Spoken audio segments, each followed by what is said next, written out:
speaker today, Dana McDaniel, is a local government executive with extensive experience in all facets of local government service. She had a 26-year career of broad experience in development, public works, budgeting, and emergency management. Proven strategist, negotiator, and an innovator within the public sector known for developing award-winning teams and programs. Dana has served as a member of the Ohio National Guard for 34 years. He enlisted as a private and currently holds the rank of Brigadier General and was recently confirmed by the U.S. Senate for promotion to Major General, pending assignment commensurate to that rank, which does not mean he's leaving the City of Dublin yet. Maybe. He is an engineer officer and has commanded and served on staff at every level from platoon, company, battalion, regiment to brigade levels. He is currently director of the Joint Staff for the Ohio National Guard and reports directly to the Adjutant General of Ohio. And Dana is an Iraq War veteran. And really, I'd like to interrupt my own introduction at the moment and say thank you. For the City of Dublin, Dana has served as a management assistant starting back in 1988. He became the deputy city manager in director of service, and then Deputy City Manager, Director of Development, and has now more recently been selected as the City Manager. Dana's wife, Lisa, live in the Dublin community and are blessed with two daughters, Caitlin, who is a graduate of Ohio University and is interning on state policy issues, and Colleen, who is a student at Dayton. If you want to know something what it's like to live in Dublin as a resident for the last 25 years, if a tree limb falls in your yard in a storm, you drag it to the curb and the chipper picks it up. In Upper Arlington, you cut it into 4-foot lengths, you tie it up in a bundle, and they will still pick it up. If Joanne Shorston has the women of Rotary over to her house in Dublin, Rumpke will make as many trips as necessary to pick up the wine bottles for recycling. And I'm guessing Arlington, they will pick up the recycling, but Joanne does not need to put stickers on the catering trays that she puts out in the trash as she would in Upper Arlington. These are little perks, and the list of them continues, and they are not inexpensive. The development of a strong corporate tax base makes these perks possible. That's a lot of P's. And Dana can take fair amount of credit along with an incredible staff to make all of that possible. My attire today is with the kilt, which is behind this podium, is in recognition of Dana's work and support of the Dublin Irish Festival, where he sees me a lot in this same kilt, where the city's development staff runs a hospitality area in the Celtic Rock Club. As a co-chair of this VIP area, I can attest to Dana's skill to pick out business leader he finds in the throngs of 100,000 visitors at the Dublin Irish Festival to bring them into the VIP area to be able to meet his development staff. I could go on, but please let me introduce the City Manager of Dublin, Dana McDaniel, Brigadier General. Thank you.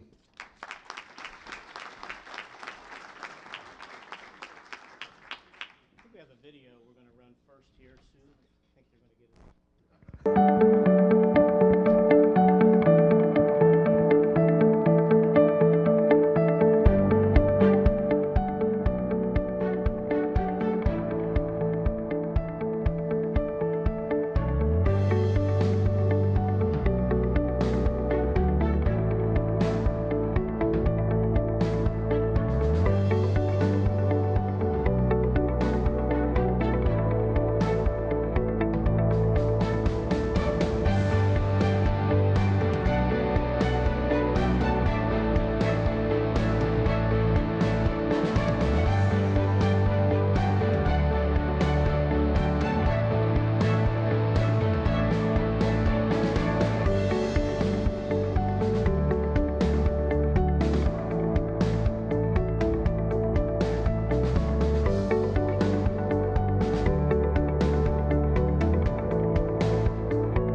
the invitation to be here today. I really appreciate a lot. But more importantly, I want to say thank you to the Rotary. Thank you for what you do in our community. Thank you for what you do in our nation, and as we know all too well, what you do across the globe. It's just an amazing organization. I always enjoy coming to the Rotary. I always get a little nervous when you start talking about those fines and things. I start reaching for my wallet because I thought, okay, what did I not do right or something? Jim, thanks for sporting your Dublin, brother. Come up here and be seen. You got to flash that around. Not great, yeah, not that, but not great legs. Great legs. Makes me feel at home. That's the only time I recognize him, when he's got the kilt on, because he's floating around the Irish Festival. Great community volunteer. Thanks for what you do for us. So we're going to go on to our. Go ahead to the next slide. So a lot of people wonder, well, how did Dublin come to be Dublin? And back in 1809, when a guy by the name of John Sells landed by raft, believe it or not, from the Scioto River at about where historic Dublin is today, he started a tavern. What else would an Irishman do, right? But start the Black Horse Tavern. And then he had a lot of friends who hung out there for a while, and a gentleman by the name of John Shields was a surveyor who helped Mr. Sells to divide parcels and so forth for his land.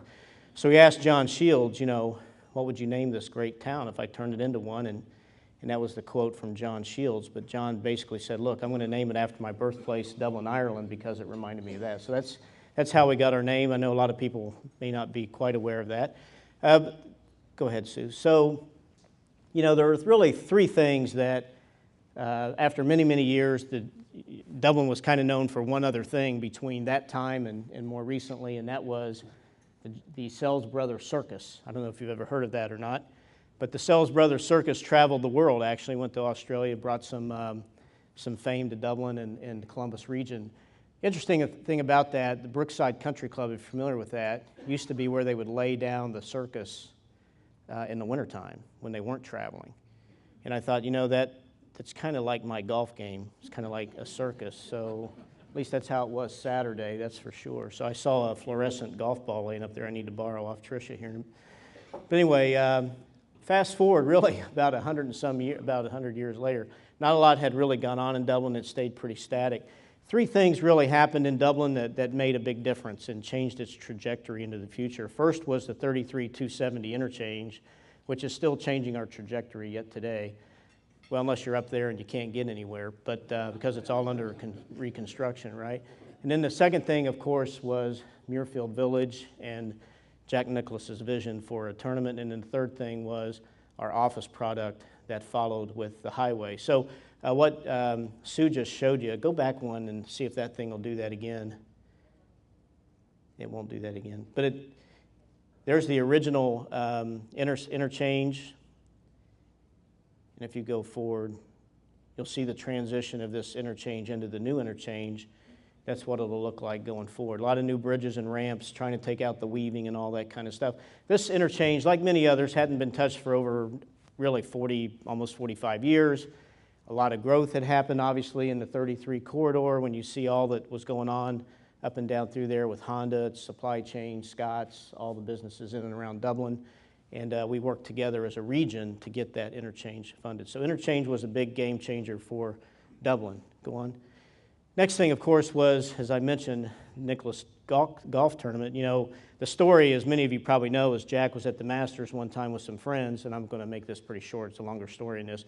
But he essentially said, why can't I bring this environment of the Masters to Central Ohio, right? So he decided that he was going to do that, and he, after a few pretty long time frame of trying to choose where to do it, took it to where he used to hunt as a boy up in the area of Muirfield and created Muirfield Village, the golf club. And that also set the conditions for our housing around the tournament grounds and the golf club. The other thing that the golf club obviously does is bring a lot of notoriety to the region, to Columbus, to Dublin, Ohio, with its memorial tournament, obviously, but having also hosted the Solheim Cup, the Ryder Cup, and now the President's Cup. It's the only course that's hosted all three.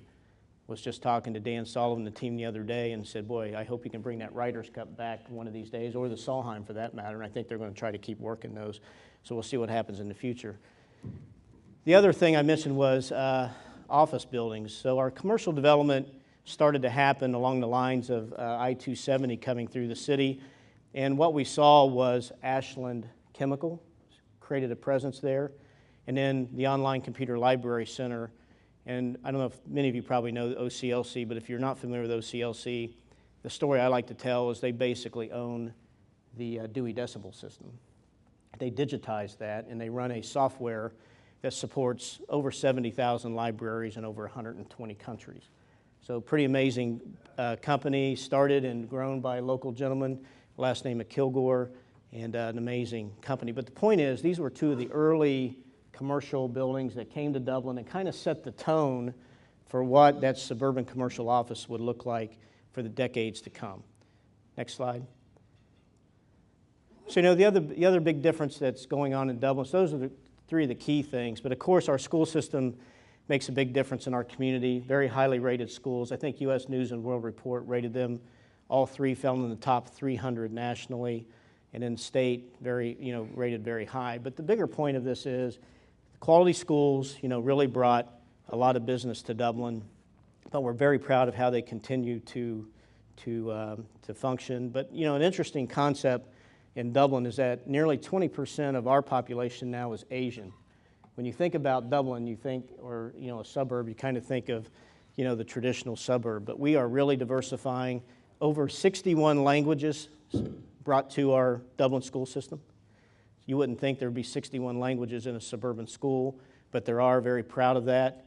Our Asian community, primarily the Indian community, followed by the Chinese community. We just did a celebration of the Moon Festival with the Chinese community 2 weekends ago. Had a fabulous experience with that. Followed by the Japanese community, who is, we have actually the second largest Japanese community in the Consul General of Detroit's area, which is about a 6-state area. He often visits us. We have a great relationship with them. And then followed by the Korean community. Next. So our events. I put this up there for Jim because he likes to hang out at the Irish Festival. But, we do a lot of community building through our events. Some of our events have national acclaim. The Irish Festival, obviously, we like to say, we say actually it's the second largest in the country. We like to think it's the first. The largest one is in Wisconsin, but they have a whole fairgrounds dedicated to it. And oh, by the way, they get like a whole month to count their numbers. We had over 100,000 people in 2.5 days. So we like to think we're the largest if you condense that, but who's counting? Who cares? Well, I do, but it doesn't really matter. This is a cartoon I kept under the glass on my desk for a number of years as a reminder. I found this back in the late 80s when I was doing research when I first started with the city, and this was from 1971.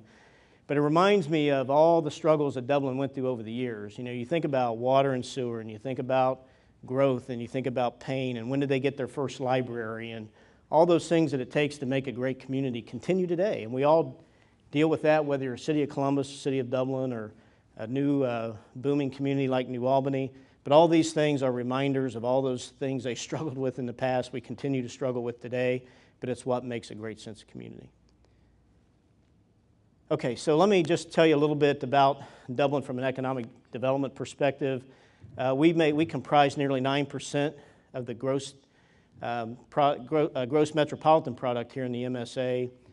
We have Cardinal Health, Wendy's, two very large companies. When you think about Dublin, perhaps you think about some of the iconic companies we have, very proud of those, the presence of those companies in Dublin. But we really actually have over 3,000 businesses in Dublin. We surveyed a few years ago. We need to do that again next year. But the last survey we did, they showed that the median size company in Dublin was 8 people. So it continues to support that small and medium-sized business really drives America. It's certainly driving Dublin. And we're doing pretty well with the small to medium-sized businesses.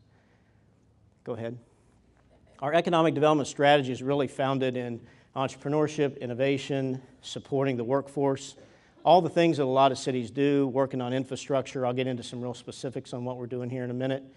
And we focus, based on the Battelle Technology Partnership Study, on these industry clusters, we call them. This is really what comprises Dublin businesses these days. Internet commerce, computer services, medical, bioscience, and healthcare. Those two first bullet points is where we've seen most of our growth in our economy locally in Dublin. And then corporate headquarters and managing offices, some of those you're familiar with, all those support companies that hang around the larger companies, and then that comprises that business support component. Okay, so this is really the strategy of economic development in Dublin, probably not too different from what a lot of other cities do, but in more specificity. You know, we divide up our city into different, our commercial part of our city in different neighborhoods. We have, I'll talk about each one of those three neighborhoods we're focused on, and then what cities I think do best and do well is infrastructure.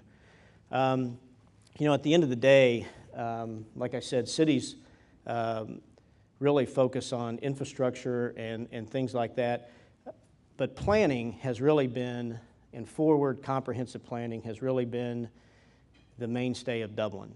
And I have to give, you know, those people credit who did our first community plan back in the 1960s. They did it in advance of that interchange coming to Dublin, followed it on in another community plan in the 1970s, and we've done 3 more generations of that since. But my point with that is, back as far back as the 60s, they said City of Dublin will develop 60% of its landmass will be residential and 40% of its landmass will be commercial.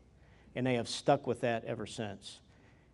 They have strategic patience, willing to wait for that commercial area to build out commercially and not turn that over to residential, because residential really provides a great strain on the budget. So I'm going to talk about each one of these and how that kind of fits into that context. So go ahead, Sue. So the West Innovation District, and if you see that map, I know it might be hard for some of you to see up in that right-hand corner, that's essentially our commercial neighborhoods, which bound I-270 and the US 3 corridor. That's the focus of our commercial district. Everything outside of that is residential.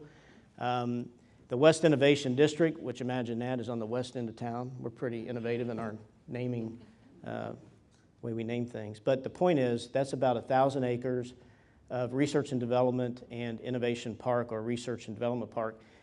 That's not a new thing. Council in the 1970s identified that as R&D, clear back in the 1970s. In 2005, we refreshed that plan by engaging some folks out of the Research Triangle Park in North Carolina and said, what does it take to make a research park? So they gave us some and we went down to the RTP and visited it, lessons learned, all that kind of stuff. Rewrote a plan for the West Innovation District. And basically what they said is you need good anchor tenant, which needs to be a university type use. And then you have to have the good infrastructure and all those other things that come along with it. And you need synergies among these industry clusters, and you need to focus on industry clusters. So what we've done is we focused on healthcare and we focused on IT. And we've looked for a university tenant.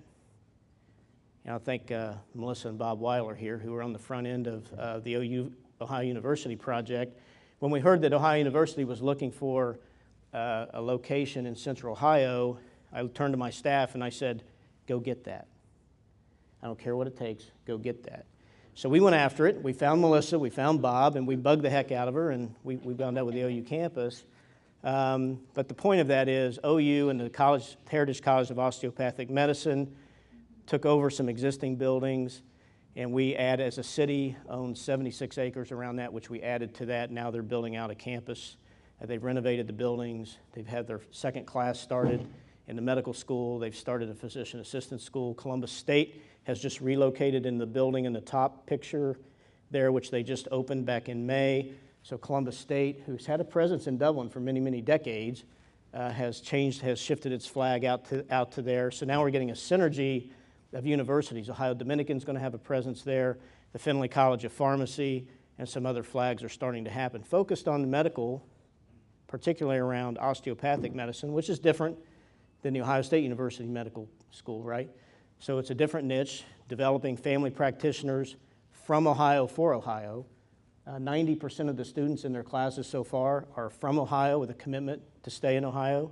Half of that first starting class were from Dublin, which was kind of cool to see. So not that they just recruit in Dublin, they'll recruit all over the place, but trying to bring more Ohio students there. So we just, like New Albany and like Hilliard, part of the Amazon project that's being built, that was in the video that you saw, that pod is going up in Dublin. And then the Nestle Quality Assurance Center just expanded their lab. That's right, I got a loud mouth. Just expanded their laboratory. They are the, they call that the Lighthouse quality assurance center for both North and South America. So hired about 50 scientists out of the Ohio State University, so kind of cool to see that. So a great synergy there with Ohio Health, with Dublin Methodist Hospital, with Ohio University, and it's really starting to take off out there. Next slide. That's Dr. Bill Burke. He's the dean of the new college. That building there, by the way, has been there since the late 70s, early 80s. It was great to see all that renovated. Go ahead. So the next one is legacy office space. That's a lot of words, but essentially what I'm telling you is that that office space that I told you about, we have about 7 million square feet of office space. I call it legacy because it's kind of on the back side of its bell curve and its life cycle. It's not that we're doing that when we're over 30 years old, but a lot of that's hitting 25 and 30 years of age. It's competing with a lot of new office space in the market. So we're trying to do things to keep it more competitive. Some of the things that we've done include just adding amenities to our suburban office parks, trying to get more density there, bring services closer to the office parks, aesthetic improvements, and also looking at wayfinding and changing parking ratios and things like that that make them more competitive. The other thing we're doing is launching a 100 gigabit fiber optic backbone where we are pushing fiber optics into these office buildings so that we can backhaul them or provide transport service to a local data center. Doesn't sound like a big deal, but it's really attracting a lot of R&D component to that. A lot of that is chasing Honda, thank you, and their new R&D center. So we've had great success in the Honda supply chain. Next slide. It's a picture of our office product. Go ahead. Okay, so the last one is the Bridge Street District. A lot has been written about that lately. Been out in public, with some announcements here with the Crawford Hoying development, the Casto development, Taller Flats. What is it? It's a geographic area. It's hard to see that map, but it's generally bounded by I-270 on the north, State Route 161 on the south, Sawmill Road on the east. It's about 6% of our geographic area of the city, about 900 to 1,000 acres. The bottom line of that is we're introducing the urban to the suburban, trying to create more of an urban core, more of a walkable environment. So I think that, the idea there is, what's in it for a Dubliner? So trying to introduce choices in housing. We're chasing the changing demographic like many cities are these days. If you look at the supply of single-family houses versus who's going to buy them in the future, there's a lot less people to buy than there is market availability. Don't mean to scare anybody about that, but that's just the fact. Just look at the changing demographic. It's also about trying to respond to attracting and retaining a knowledge workforce, a workforce that is younger, wants to be in that type of setting. All the success that you have with the Arena District and downtown is having down here, which is magnificent. We're copying some of that in a way. But we also want to retain the older workforce. We want to retain the aging Dubliner like myself, who's an empty nester now, going, okay, where are we going to go next? So usually when I'm talking to a group like this in Dublin, like how many of you are empty nesters? About 60% raise their hand. Say, where are you going to live next? Are you going to give up your house? You go, yeah. Where are you going to move to? Well, I'm going to move to Dublin. I say, no, you're not. Then you see the wheels start to turn. There's no place for you to go in Dublin. We don't have that kind of product. So we've been in sort of a cycle in Dublin where people have worked there for a number of years. They've raised their family there. We're a fairly young city when you think about that. People now want to stay there. So we have to start creating that product. And oh, by the way, according to the statistics, I'm not saying this group will, but they're saying you're going to work longer. You're going to be older before you retire. So we want to retain that experience, that work experience, that workforce as well. We hear this from the C-suite of our businesses. Get us workers. Get them close to where they work. The commutes and all that kind of stuff is not what they want. So we're trying to respond to that. So what's in it for a Dublin resident is that choice of housing. We're building on the vibrancy that we're experiencing with historic Dublin and adding more of that vibrancy, more opportunity to access that as well.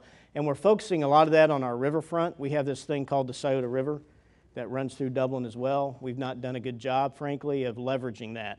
It's been a multi-decade vision of City Council to invest in land around the river. I'm proud to say after the 27 years I've been with the city, we finally achieved that, where we own both sides of the river between, for the most part, with the exception of a couple parcels, between just south of State Route 161 Bridge Street, in the I-270 bridge. So for a city our size to be able to garner that and create Riverfront Park is what we're in the process of doing now, and I'll show you that here in a minute. So now we'll leverage that infrastructure change that we're making for some of the early phases of Bridge Street. Okay, go ahead. This is an example of the Fuse. Here is a spin out of Cardinal Health, who located in a shopping center nearby, so that they create a really cool space. If you ever get the chance to go tour the Fuse, you should do that. It's kind of like you would imagine in the Silicon Valley. Everybody's kind of hanging out in their sandals and shorts and inventing new software programs, drinking beer. I don't know why I can't get a job like that, but, well, never mind. But anyway, yeah, pretty cool place. But that's the kind of business that we want to attract and retain. We're really focused on that. We have a number of them, just like a lot of the other communities in Central Ohio have, but we want to continue to grow that. That image of that pedestrian bridge, City Council just passed that last week in their $250 million capital budget over the next 5 years, and we'll actually go under construction with that bridge in early 2017, and that will connect historic Dublin to the new development on the east side of the river. Next. Okay, so this is Riverside Drive at State Route 161 Bridge Street. You might recall the Bridgepoint Plaza there that was a failing shopping center, and as this slides back across again, note where Riverside Drive is now and note where it's going in the future. We're pulling it away from the river where we bought that land that I told you about, and we'll create a riverfront park. The pedestrian bridge will cross in that area, and then that shopping center is no more. In fact, that's a whole lot of dirt right there. And we've got a video here from Crawford Hoying. We'll show you what that's going to look like. But it is under construction. It is approved. Permitting's done, and there's stuff coming out of the ground. I don't know what all that stuff is, but there's stuff coming out of the ground, which is a good thing. So anyway, so what cities do well, and really my point with this slide is focusing on infrastructure. So like our peer cities, we spend a lot of time forward planning and forward investing, trying to set those conditions that help business to grow. Might be in the form of streets, might be in the form of water, sewer, might be in the form of job-ready sites.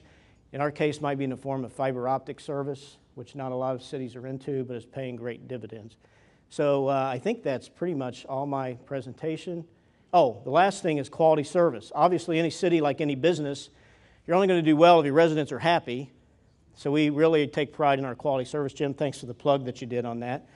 This represents some of our awards that we got this last year, and as I speak to my staff, I call it, the bling that we get. It's kind of nice to get some bling, but it's not about the bling. What it is about a validation, go to the next slide, a validation of what we do well. This is a laundry list of different awards that we've won. The Safer Cities, Going Green, one of the top 20 fleets in the nation we were awarded. #1 digital city. You might have seen earlier we were a Smart 21, a top 7 by the Intelligent Community Forum. Congratulations to Columbus and Tricia, who was very involved with Columbus being named to #1 this last year. Very proud of them. We were just named one of the top 10 creative class cities. The reason I bring that one up is it's really reflective of Central Ohio as a whole. Central Ohio is becoming more techy. We're getting a reputation for technology and technology development. Not that we haven't been there doing that, but how do you garner that reputation nationally and globally? Dublin was recognized by a gentleman by the name of Richard Florida, who's a demographer. I hope I said that right. Recently, pretty renowned demographer. And he cited us as a creative class city, but I think it's reflective of Columbus and the region, not just Dublin. If you look at creative class, what is that saying? That's the techie type knowledge worker that I was talking about earlier. If you laid all those cities that were in the top 20 down on the map, and we got in the top 10, where would you find those? Every one of them were on the East Coast, and every one of them were on the West Coast. And Dublin, Ohio was the only one in the middle. So I think it speaks well, not to just Dublin, but I think it's as a region in making advancements with the creative class and getting that recognition. I certainly attribute Tech Columbus and Columbus 2020 and all the effort that's going on there and our partners with that. So I think that's my last slide.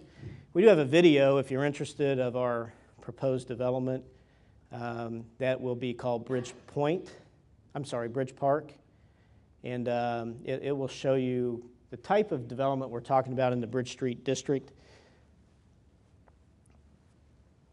focused on the east side of the river. This just shows you the phase one, the east side of the river, if we can get that to come up.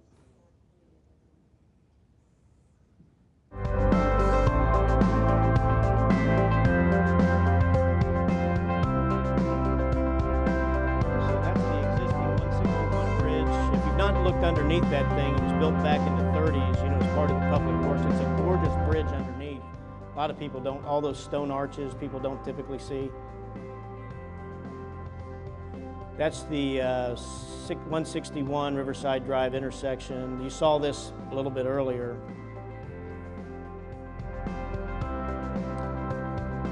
So as of June of this year, the shopping center came down.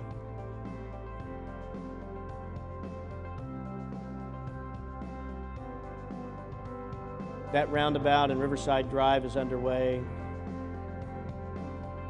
That's 40 acres of development on the east side, which is all planned and been through many review processes. It's fairly ready to go, but the picture in there shows what's underway right now.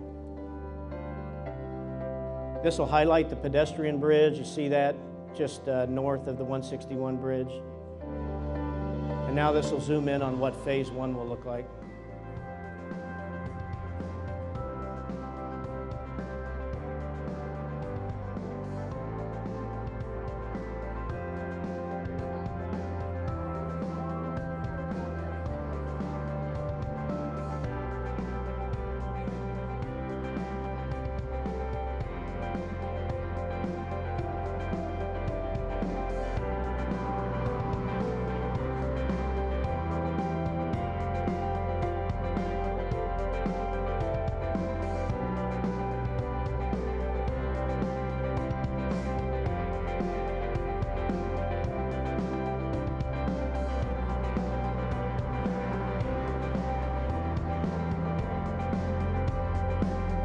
Okay, so that's phase one. On the west, directly west of that, across the river, is another phase. It's not shown on here, but if you're familiar with the very north end of historic Dublin, where there was an office building kind of down in a hole, kind of north of Oscars there, if you're familiar with that restaurant, that's all gone. And there's a new parking garage with condominiums, and there'll be more of that kind of retail stuff along North High Street on the north end. That's across from our library. If you're familiar with Dublin, the library will be rebuilt. There'll be a new library in partnership with Columbus Metropolitan Library and a new parking facility in historic Dublin. Everybody applaud because of the horrific parking that we have down there. And we'll be building a parking facility in conjunction with the new library. So we'll be adding about 450 parking spaces in adjacent to historic Dublin. So a lot of transformation. I really think Dublin's in yet another transformational stage right now, introducing this with things going on in West Innovation District, focus on our legacy office. All this stuff ties together. You know, none of these stand alone, and they all work together to support each other. So that's our focus. I had a question here about Dublin Village Center, if you're familiar with that.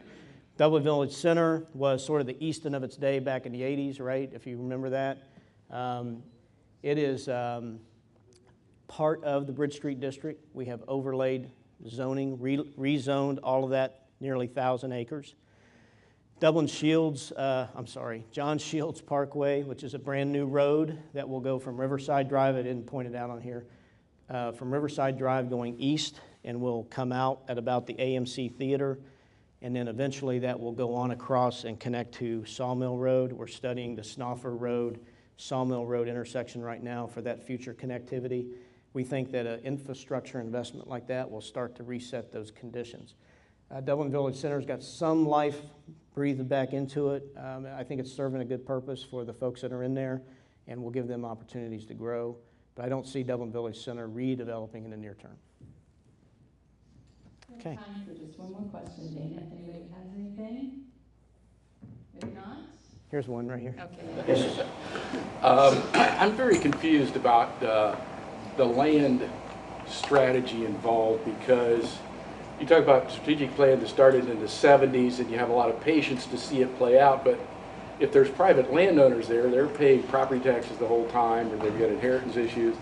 So did Dublin buy a lot of this land as a city, or exactly how do you manage to get patience with private landowners? Yeah, well, certainly well, that's why you do long-term planning. You set expectation. Every city layers in zoning. That's what cities do. They set the land plan for the future. And that land within that commercial area in 33-270 has always been set for that. And we stand by that community plan, and we enforce that. Make adjustments, incremental changes along the way, like Bridge Street. I think if I were standing here 10 years ago and said Dublin was going to do Bridge Street, I would have laughed. I would laugh myself out of the room. That's such a paradigm shift of a suburban mentality to do that, especially of a Dublin, and it hasn't been without some angst. But that shift, I think Dubliners are embracing significantly. Our survey is showing 70% plus approval on that, and people get it. So the one thing I think that Dublin's done well, like Columbus and others, you transform over time, but you have to be forward thinking about that. I think Columbus and some of the other cities in the region do forward planning, lean forward investing to set those conditions for that change. So that's what we're focused on. But on the strategic side of the land, we stand by our community plan and enforce that. I think maybe the answer is based on that is if the private landowner can't wait, then they're selling it to somebody else at a higher price because it's going commercial. Yeah, that's true. We've got some land being auctioned tomorrow in Dublin with 270 frontage. Anybody interested? We're not auctioning, but somebody's auctioning it. And but anyway, so, yep. Obviously, there are great and wonderful things happening in Dublin. Dana's very modest. He didn't mention that in 2013, the Intelligent Community Forum named him their Visionary of the Year. So please accept this as a token of our appreciation from Argo and Laney. Thank you very much. All right, you guys, you're going to want to come back the next couple of weeks. Next week, we've got Andy Ginther, candidate for mayor, and the following week, we will have Zach Scott to represent his side of the story. So please come back, bring a guest. Have a great week. Be a Rotarian all week long.